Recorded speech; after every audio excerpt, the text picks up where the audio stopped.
4:02 de la tarde, gracias por continuar con nosotros. Quedan pocas horas para que miles de colombianos que quieren, además, hacer ese traslado o cambiarse del régimen pensional, puedan hacerlo. Esta opción aplica para trabajadores que están a pocos años de su edad pensional, para ser más exactos, que están a 10 años o menos para pensionarse. Y les permite por última vez pasarse de Colpensiones a un fondo privado o viceversa. Para hablar sobre lo que implica un cambio del régimen pensional, nos conectamos a esta hora con Andrés Izquierdo. Él es el experto en el área pensional de gerencia de la consultora Integral Soluciones Pensionales. Andrés, nuevamente, buenas tardes. Hola Luisa, buenas tardes para ti y todo el equipo de Caracol Noticias en Vivo. Hablábamos más temprano sobre lo que cesa hoy, esa jornada que cesa hoy, y son 2 años en los que sin reforma pensional, porque está en revisión de la Corte Constitucional, se ha permitido el traslado de más de 200.000 personas de un régimen a otro. Hablemos un poco sobre esa figura del traslado pensional, porque en Colombia solo se podían trasladar, creo, antes de cumplir 10 años para pensionarse, ¿no? Sí, así es. Desde el 2003 en Colombia existe esto que llamamos la restricción legal de traslado entre regímenes pensionales. Es decir, que el hombre cuando cumple los 52 años y la mujer cuando cumple los 47 años debemos quedarnos en el régimen de pensiones que hayamos estado. La reforma pensional rompió de manera temporal esa restricción y esa restricción, digamos, fue interrumpida o fue bloqueada desde el año 2024, permitiéndole la oportunidad a las personas pues, de trasladarse previa doble asesoría. Y ese plazo vence hoy. Yo le preguntaba esta mañana y le vuelvo a preguntar ahorita para los usuarios de Noticias Caracol en vivo, que la reforma pensional no esté vigente, pero que este artículo sí, podría poner en riesgo cuando se tome una decisión en firme sobre esa reforma más adelante los más de 200.000 traslados que se hicieron a hoy o que se harían a hoy hasta las 6 de la tarde. Pues Luisa, es que aquí en Colombia desafortunadamente a veces somos muy creativos jurídicamente y nos inventamos unas cosas que nadie entiende. Digamos, desde el derecho es muy difícil poder explicar que la Corte diga esta ley se suspende en su vigencia salvo 2 artículos.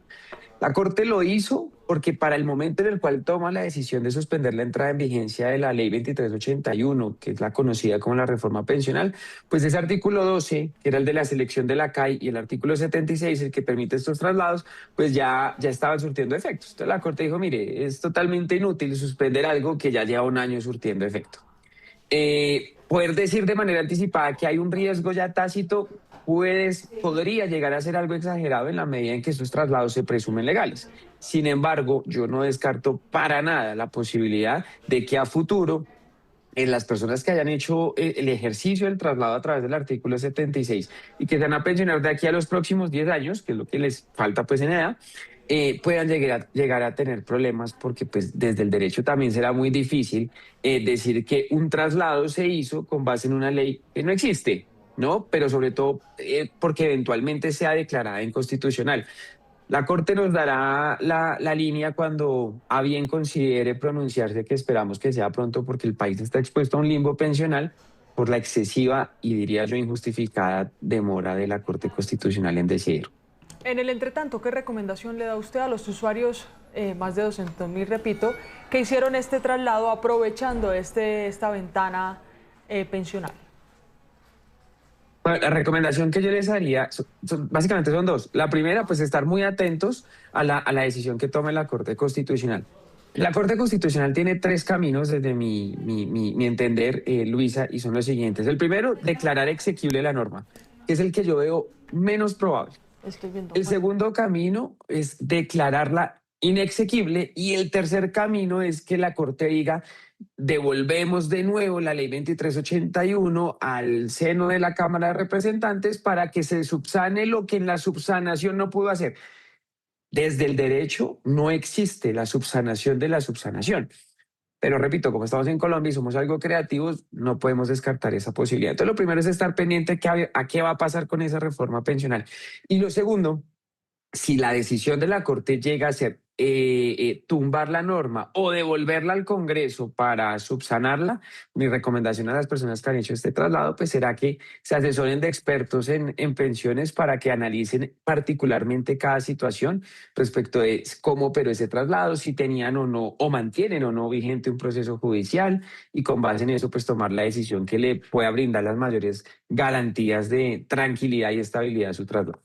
Mire, para repetir y para que los usuarios que todavía tienen un poco menos de 2 horas para ir a hacer ese procedimiento, ¿quiénes son los que hasta hoy tienen esa oportunidad?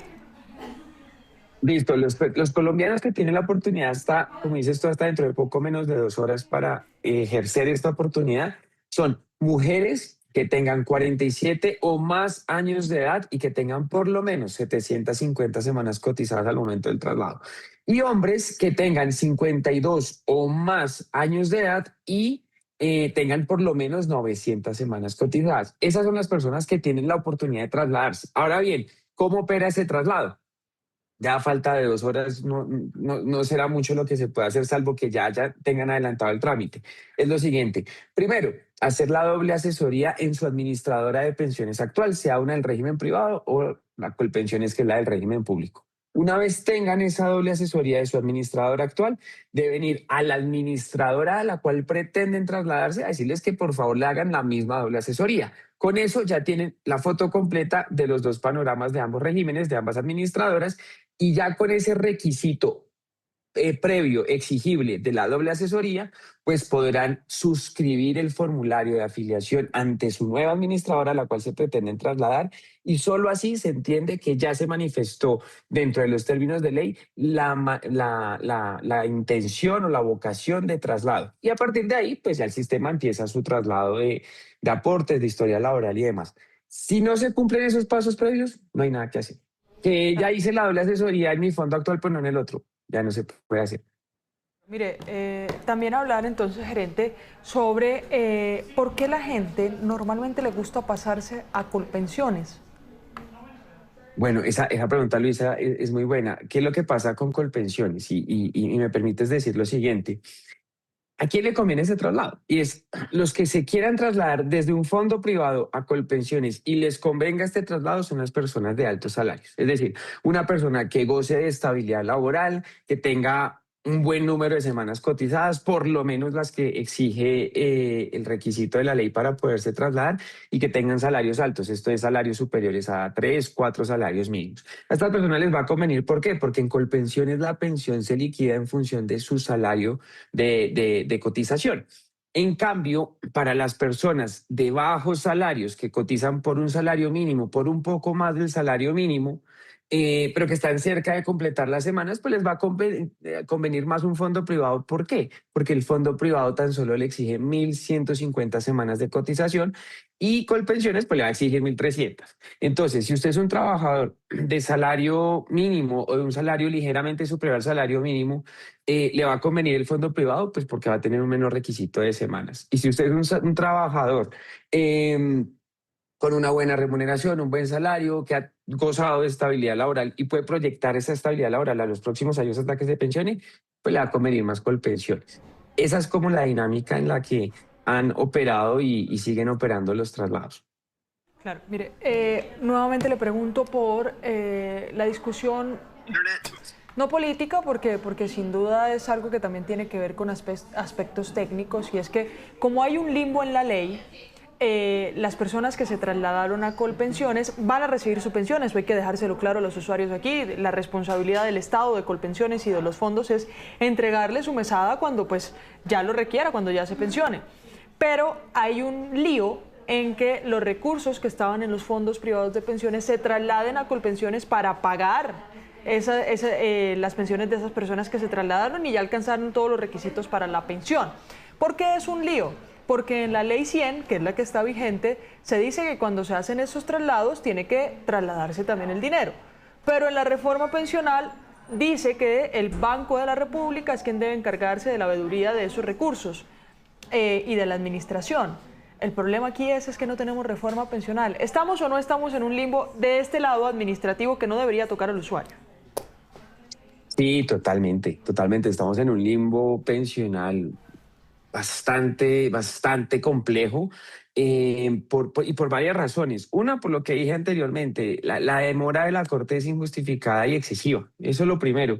Lo segundo, porque pues, el gobierno cometió para mí, bueno, varios, pero digamos relevantes, dos errores garrafales. El primero, expedir un decreto que pretendía el traslado ilegal de recursos de las personas que se trasladaron aún en contra de su propia ley. Es que eso es lo más curioso. Esto no era contra la ley 100, sino contra la propia ley del gobierno nacional.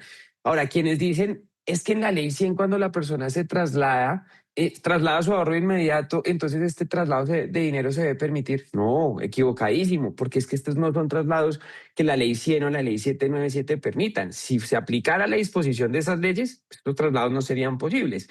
Como son traslados extemporáneos, atemporales y demás, y digamos específicos por una corta ventana de tiempo, pues operan bajo la norma que los creó. Y esa norma dice, la plata se trasladará únicamente cuando se consolide la pensión de vejez.